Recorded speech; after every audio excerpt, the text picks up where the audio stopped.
भारत देश का आज तक का सबसे बड़ा आईपीओ 25,000 करोड़ रुपए का आईपीओ।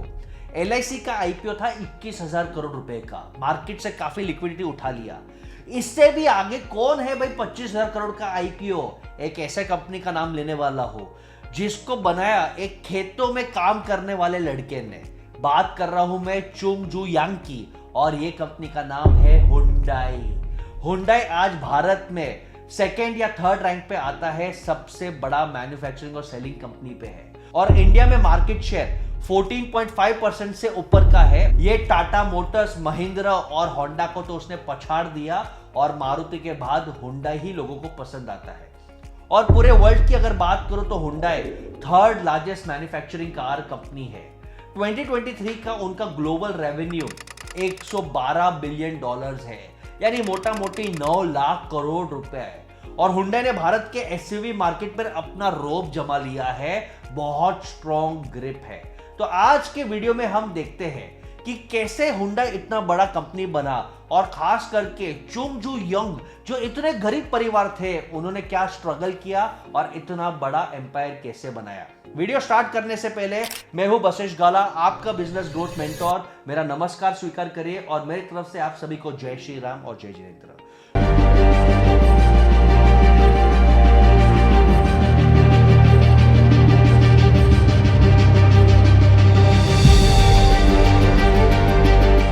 तो शुरू करते हैं भाई चुंग जू यंग की कहानी। 1915 में साउथ कोरिया में उनका जन्म हुआ। जन्म ही उनके लाइफ में स्ट्रगल लिखा था, इसलिए उन्होंने बार बार अपना घर छोड़ा और हर बार कुछ नया काम किया। सबसे पहले उन्होंने एक दुकान में काम किया, और दुकान में काम किया कि हमारा रोजी रोटी हो जाए, टाइम निकल जाए और हम सरवाइव कर ले। पर वो कहावत कहते हैं ना कि जो मेहनत करता है भगवान उसकी और परीक्षा लेता है। वो देखता है कि क्या ये और लेवल के सक्सेस के लिए काबिल है। और हर एंटरप्रेन्योर्स को मैं कहना चाहता हूं कि अगर आपके लाइफ में स्ट्रगल है, अगर आपके लाइफ में एग्जाम्स आ रहे हैं, डिफिकल्टीज आ रही है, तो कायनात और ऊपर वाला आपकी परीक्षा ले रहा है कि क्या ये नेक्स्ट लेवल के सक्सेस, ग्रोथ, हैप्पीनेस के लिए तैयार है कि ये यही लेवल पे रहेगा। 99% लोग हार जाते हैं। चुंग जू युंग के साथ भी यही हुआ। जो मेहनत से उन्होंने दुकान अपने नाम पे किया था, वर्ल्ड वॉर 2 के चलते जापानीज ने उसे हड़प लिया और उन्हें बाहर निकाल दिया। साधारण आदमी हताश होकर रो देता, लेकिन जैसे मैंने बताया था ये मेहनत से नहीं डरते थे, पास्ट में नहीं रहते थे, एक्सक्यूज नहीं देते थे, पॉजिटिव माइंडसेट था, और बोला कि जो अपने कंट्रोल में नहीं है उससे टेंशन मत लो, नया क्रिएट करो। समझ रहे हो कि कितना बड़ा लेसन है। एंटरप्रेन्योर को हताश होने की कोई जरूरत नहीं है, समय नहीं है, मिस्टेक से सीखो और आगे बढ़ते जाओ। तो उन्होंने अपना पूर्ण जन्म किया करियर का, और मैकेनिक का करियर स्टार्ट किया, और इस बार दोबारा मेहनत करके धीरे धीरे इतना बड़ा गैराज बना दिया कि पहले वो खुद एक मैकेनिक थे, और बाद में उनके गैराज में 70 से ज्यादा 70 से ज्यादा मैकेनिक काम करते थे। उन्होंने गिव अप नहीं किया।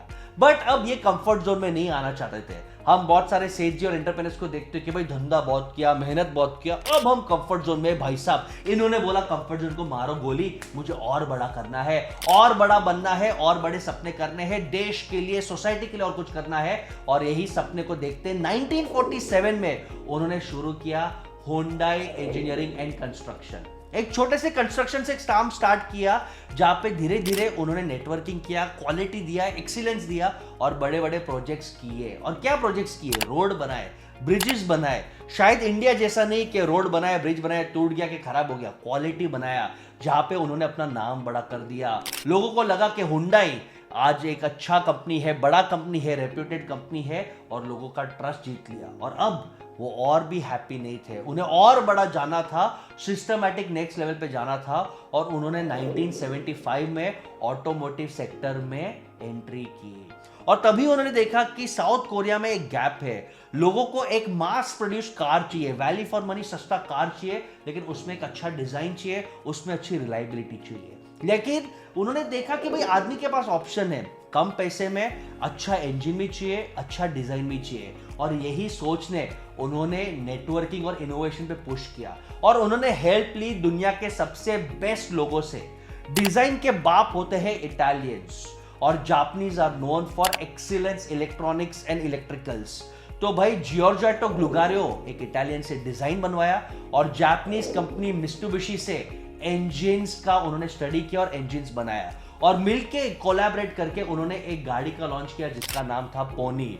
और साउथ कोरिया के मिडिल क्लास इससे पागलों जैसा प्यार करा, दिल पे जीत लिया, क्योंकि कम प्राइस पे ज्यादा माइलेज और सुंदर दिखने वाली गाड़ी ये हर एक का ड्रीम होता है। 1986 में साउथ कोरिया को कैप्चर करने के बाद हुंडई ने कदम रखा यूएस की मार्केट में और वहां पे लॉन्च किया हुंडई एक्सेल, हुंडई मात्र, जो $5,000 से कम यानी लगभग 3-4 लाख में गाड़ी लॉन्च किया।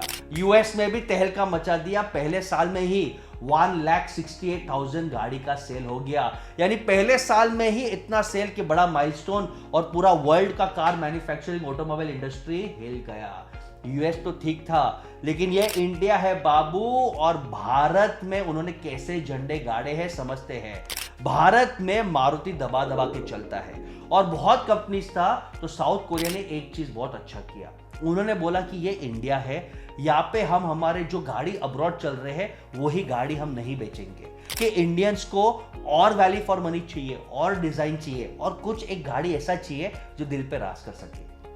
और इसलिए मारुति नंबर 1 पे है, लेकिन हर गाड़ी पे लगभग 40,000 रुपीज का प्रॉफिट कमाता है। वहां पे हुंडई हर गाड़ी पे 65,000 का प्रॉफिट कमाता है और 14.5% मार्केट शेयर है। कैसे? 1996 में उन्होंने सेंट्रो का लॉन्च किया और सेंट्रो वो नाम है जो आज तक आपको याद रहेगा, और वही मार्केटिंग भी किया उसमें शाहरुख खान के साथ, क्योंकि उन्हें पता था कि इंडिया के टेम्परेचर, इंडिया के रोड्स और ड्राइविंग स्टाइल, ट्रैफिक स्टाइल के कारण ये गाड़ी नहीं चलेगी।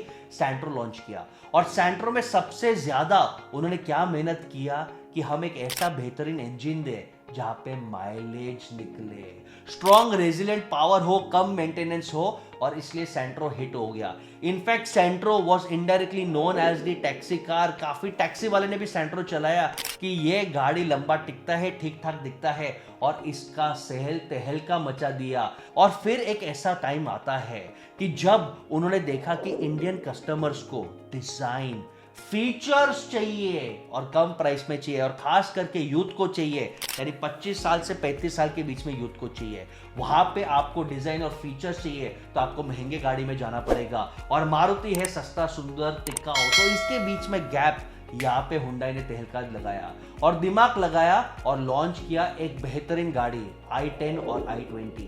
दोनों गाड़ी 2010 के बाद लॉन्च किया। गाड़ी बहुत महंगी नहीं थी, थोड़ी प्रीमियम थी, लेकिन उसको प्रीमियम को जस्टिफाई करने के लिए भर भर के फीचर्स, भर भर के डिजाइन, और i10 और i20 ने कुछ ही समय में भारत की पहली चॉइस की गाड़ी बन गई इन सेमी प्रीमियम सेगमेंट। फिर उन्होंने 2012 के आसपास फ्लूइडिक डिजाइन लॉन्च किया और वही फीचर्स और डाल दिए जो फीचर्स एक महंगी गाड़ी में मिलता है। यानी आज का यंग इंडियन 2012-13 में उसे कंजम्पशन क्रेडिट मिल रहा है, उसके एस्पिरेशंस बढ़ रहे हैं और वो चाहता है कि मुझे अच्छा गाड़ी मिले, उसमें अच्छे फीचर्स हो, जैसे कि ऑटोमेटिक विंडो हो, गाड़ी के स्टीयरिंग व्हील पे बटन्स हो, ये सब फीचर्स उसे एक्साइट करता था और उसने हुंडई वर्ना लॉन्च करके वो भी मार्केट अपना लिया। और फिर एक गोल्डन अपॉर्चुनिटी आया जिसपे उसने छक्का मारा, मार्केट में एसयूवी का क्रेज बढ़ने लगा और एसयूवी का एक ऐसा गाड़ी लॉन्च किया कि भाई पॉकेट फ्रेंडली भी हो, फीचर्स भी हो, इंडिया के रोड्स के लिए भी सेफ हो, अच्छा हाइट भी मिले, अच्छा फील भी दिले, और वो गाड़ी का नाम है क्रेटा। और क्रेटा ऐसा गाड़ी है कि आज भी इंडिया का मोस्ट सेलिंग एसयूवी है।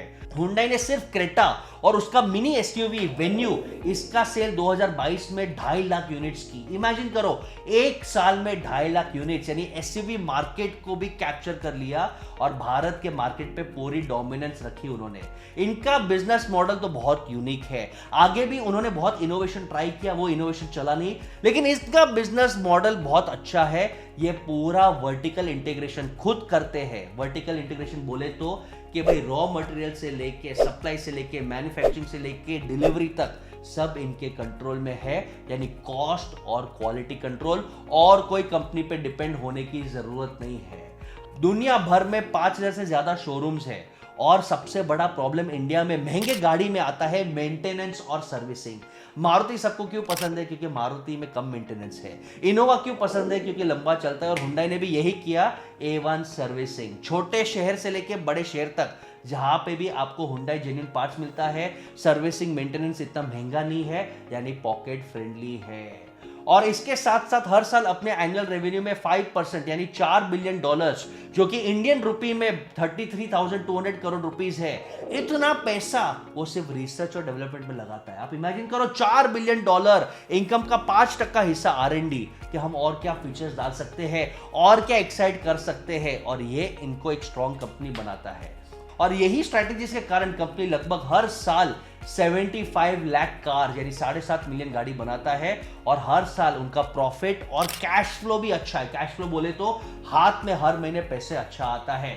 तो अब इन्होंने बहुत स्मार्ट टाइम खेला है। देख रहे हैं कि भाई इंडिया का इकोनॉमी इंप्रूव हो रहा है, स्टॉक मार्केट कोविड के बाद तो लगातार स्टीरॉइड जैसा बढ़ रहा है, और यही टाइम है कि इंडिया से हम हमारा थोड़ा पैसा एग्जिट कर ले, पैसा कमा ले। और कैसे? शानदार आईपीओ लॉन्च किया, 25,000 करोड़ का आईपीओ, जिसमें लगभग 142.2 मिलियन शेयर सेल करेंगे, जो अप्रोक्सीमेटली 17.5% हुंडई का इक्विटी है। सबसे इंटरेस्टिंग बात है कि ये फ्रेश इश्यू नहीं है, ये ऑफर फॉर सेल है, यानी ये पूरे के पूरे 25,000 करोड़ रुपए कंपनी में नहीं जाएंगे। जो ओरिजिनल इन्वेस्टर्स है, इक्विटी होल्डर्स है, उनके बैंक अकाउंट में जाएंगे, जिन्होंने हुंडई मेहनत से बनाया है। एक्सपेक्टेड है कि आईपीओ 2024 के एंड में दिवाली में आएगा। मुझे लगता है कि अगर मार्केट स्ट्रांग रहेगा तो ये आईपीओ भी हिट होगा, क्योंकि हुंडई का फ्यूचर बहुत स्ट्रांग है। रिसेंटली टाटा ने उन्हें डेफिनेटली डिस्टर्ब किया हुआ है ईवी में रेस करके, लेकिन हुंडई का आईपीओ हिट जाएगा। मुझे सिर्फ एक कंसर्न है कि ये पूरा पैसा एग्जिट में जाएगा, कंपनी के अंदर मार्केटिंग या रिसर्च में नहीं जाएगा। लेकिन हुंडई का सेल्स, प्रॉफिट, R&D बढ़िया है, तो ये कंपनी बढ़ते जाएगा। Let me know your thoughts कि क्या हुंडई का आईपीओ हिट होगा, क्या आप उसमें इन्वेस्ट करेंगे? और अपने नॉलेज को अपडेट करने के लिए, बेहतरीन एंटरप्रेन्योर और इन्वेस्टर बनने के लिए कीप फॉलोइंग वशेष काला।